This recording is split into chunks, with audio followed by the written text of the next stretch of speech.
क्या आपने कभी यह वाक्य सुना है, मैं इसे ऐसे जानता हूँ जैसे मैं अपने हाथ के पिछले हिस्से को जानता हूँ? खैर, आपके लिए एक सवाल है, क्या तुम सच में अपने हाथ के पिछले हिस्से को जानते हो? क्योंकि अगर आप अपने हाथ को देखते हैं तो आप अपनी त्वचा देखते हैं, लेकिन यह भी है कि आप अपनी त्वचा के नीचे नहीं देख सकते हैं, जो कि बहुत ही अविश्वसनीय है। आप उन लाखों कोशिकाओं को नहीं देख सकते हैं जो आपका हाथ बनाती हैं। कम से कम माइक्रोस्कोप के बिना तो नहीं। हम कभी कभी उन कोशिकाओं को अहमियत नहीं देते, लेकिन आपका शरीर लाखों कोशिकाओं से बना है। कोशिकाएं एक साथ काम करती हैं, कोशिकाएं जो विशिष्ट कार्यों के साथ ही बहुत व्यवस्थित भी होती हैं। ऐसी कोशिकाएं जिनमें आपका पूरा डीएनए कोड होता है, लेकिन कोशिका के काम के आधार पर आपके डीएनए कोड के खास हिस्सों का इस्तेमाल करती हैं। आपकी कोशिकाएं शरीर के ऊतकों का निर्माण करती हैं।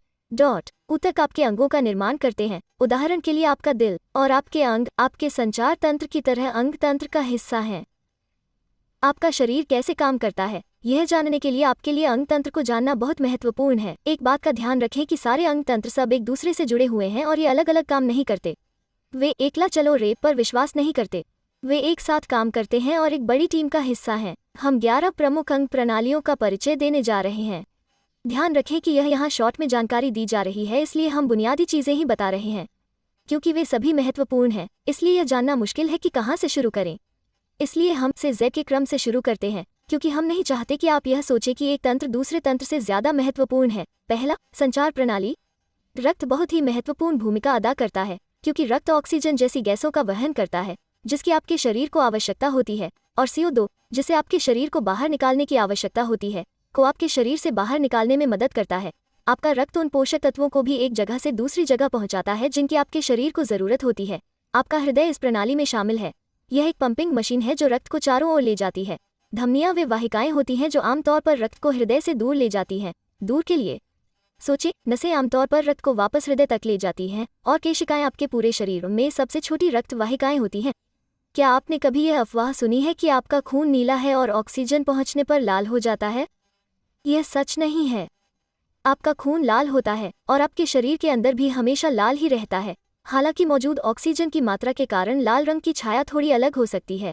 त्वचा के जरिए नसें नीली या हरी दिखाई दे सकती हैं, लेकिन यह वास्तव में प्रकाश तरंग से संबंधित है, गूगल के अनुसार।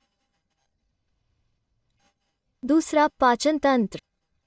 आपके शरीर को पोषक तत्व देने के लिए भोजन को गलाना और अवशोषित करना महत्वपूर्ण है। पाचन क्रिया वास्तव में मुंह में शुरू होती है। आपके लार में कुछ अद्भुत एंजाइम होते हैं जो प्रक्रिया को आगे बढ़ाते हैं। इस प्रक्रिया को आगे बढ़ाने का काम आपके पेट में मौजूद एसिड करता है।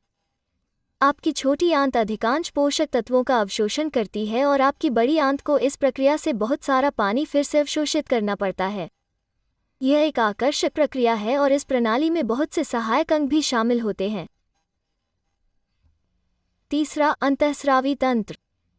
आप जानते हैं कि जब आप 6 साल के थे तब आप बड़े कैसे हुए? ग्रोथ हार्मोन एक ऐसा हार्मोन है जिसका आप पर बड़ा प्रभाव पड़ा है। ध्यान दें कि जब आपकी परीक्षा होती है और अगर आपने पढ़ाई नहीं की है तो आपका दिल कैसे दौड़ना शुरू कर देता है? वो एड्रेनालाइन है। अंतःस्रावी तंत्र में कई ग्रंथियां शामिल होती हैं जो हार्मोन स्रावित करती हैं। एक अन्य प्रणाली जो से शुरू होती है वो है 4, उत्सर्जन। मुझे उत्सर्जन के लिए निकास पसंद है क्योंकि यह तंत्र के कचरे को निकालने से जुड़ा है। मैं मल के बारे में बात नहीं कर रहा हूं क्योंकि यह पाचक से जुड़ा है, पेशाब की तरह। इस तंत्र में आपके गुर्दे, पीठ के निचले हिस्से शामिल हैं। गुर्दे रक्त से अपशिष्ट को हटाने में मदद करते हैं। आप जानते हैं कि वे महत्वपूर्ण हैं क्योंकि खराब गुर्दे वाले किसी भी व्यक्ति को डायलिसिस की जरूरत पड़ सकती है। उत्सर्गी प्रणाली में अपशिष्ट को हटाने वाले पसीने जैसी चीजें भी शामिल हैं। 5, आध्यावरणी। यह लंबा और फैंसी शब्द आपके सबसे बड़े अंग, आपकी त्वचा के लिए जरूरी है। आपकी त्वचा आपके अंगों को बाहरी क्षति से बचाने में मदद करती है, तापमान नियंत्रित करने में मदद करती है और शरीर में पानी की कमी को नियंत्रित करती है। 6, लिम्फेटिक प्रतिरक्षा प्रणाली। क्या कभी किसी ने आपकी गर्दन पर आपके लिम्फ नोड्स की जांच की है जब आप बीमार महसूस करते हैं? आपके पास कई लिम्फ नोड्स हैं और वे कुछ बीमारियों के दौरान सूज जाते हैं। देखें, लिम्फ रक्त प्लाज्मा से निकालने वाला तरल पदार्थ है जो कोशिकाओं को घेरता है।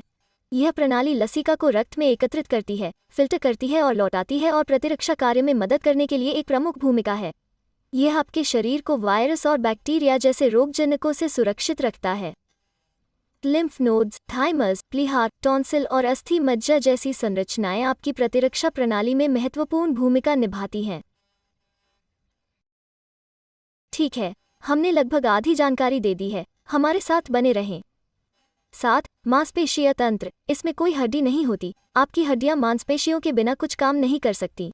आपके पास मुख्य रूप से 3 प्रकार के मांसपेशी ऊतक होते हैं जिन्हें कंकाल, स्मूद और हृदय की मांसपेशी के रूप में जाना जाता है। 8. तंत्रिका प्रणाली। आपका शरीर इसके बिना कोई भी फैसला नहीं ले पाएगा। तंत्रिका तंत्र कोई भी बात याद रखने में मदद करता है। तंत्रिका तंत्र में आपका मस्तिष्क और आपकी रीढ़ की हड्डी शामिल है। यह अनैच्छिक क्रियाओं के साथ स्वैच्छिक क्रियाओं को नियंत्रित करता है, जिसे आप अपनी पेंसिल उठाकर नियंत्रित कर सकते हैं। जिन्हें आप नियंत्रित नहीं करते हैं, रिफ्लेक्सेस इसका एक उदाहरण है। सेलुलर स्तर पर तंत्रिका तंत्र न्यूरॉन्स नामक कोशिकाओं का उपयोग करता है। अपनी अद्भुत संरचना के साथ ये कोशिकाएं ब्लॉक पर एक तरह से कूल कोशिकाएं होती हैं। 9. रिप्रोडक्टिव तंत्र। जैसा नाम वैसा काम। इस तंत्र में रिप्रोडक्टिव अंग शामिल हैं।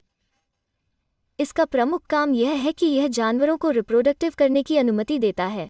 बच्चों के बारे में सोचो। 10. श्वसन प्रणाली। इसमें फेफड़े शामिल हैं। इस तंत्र में शरीर में ऑक्सीजन को शामिल करना और शरीर से कार्बन डाइऑक्साइड को बाहर निकालना शामिल है। याद रखें कि आपके शरीर की कोशिकाओं को इस ऑक्सीजन की ज़रूरत होती है और उन्हें कार्बन डाइऑक्साइड से छुटकारा पाना होता है ताकि वे ठीक से काम कर सकें। 1. कंकाल तंत्र। हड्डियाँ। वयस्कों में 206 हड्डियाँ होती हैं। आपके जन्म के समय ज़्यादा होती हैं, लेकिन कुछ हड्डियाँ आपस में जुड़ जाती हैं और ये हड्डियाँ आपको सपोर्ट करती हैं, आपके अंगों की रक्षा करती हैं। फेफड़े के कंकाल के बारे में सोचें और यहाँ तक अस्थि मज्जा से रक्त कोशिकाओं का उत्पादन भी करती हैं जो हड्डी के अंदर होते हैं। मानव शरीर कैसे काम करता है यह समझना वाकई मज़ेदार है और यह ज़रूरी है ताकि हम यह पता लगा सकें कि चीज़ें गलत होने पर क्या करना चाहिए। ऐसे डॉक्टर हैं जो खास तौर से इनमें से हर तंत्र के विशेषज्ञ हैं। हालांकि हमारे लिए सबसे आश्चर्यजनक हिस्सा यह जानना है कि वे एक साथ कैसे काम करते हैं। वे हर सेकंड काम करते रहते हैं ताकि आपको वो काम करने देते हैं जो आप करते हैं।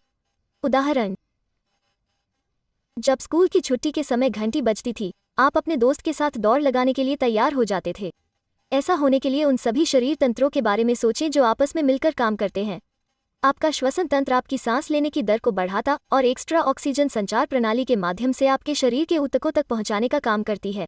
आपकी मांसपेशियां हलचल के लिए कंकाल तंत्र के साथ काम कर रही है। ये तंत्रों के साथ में मिलकर काम करने का एक उदाहरण है। मानव शरीर वास्तव में एक शानदार रचना है। अमीबा बहनों की तरफ से बस इतना ही और हम आपको जिज्ञासु बने रहने की याद दिलाते रहेंगे।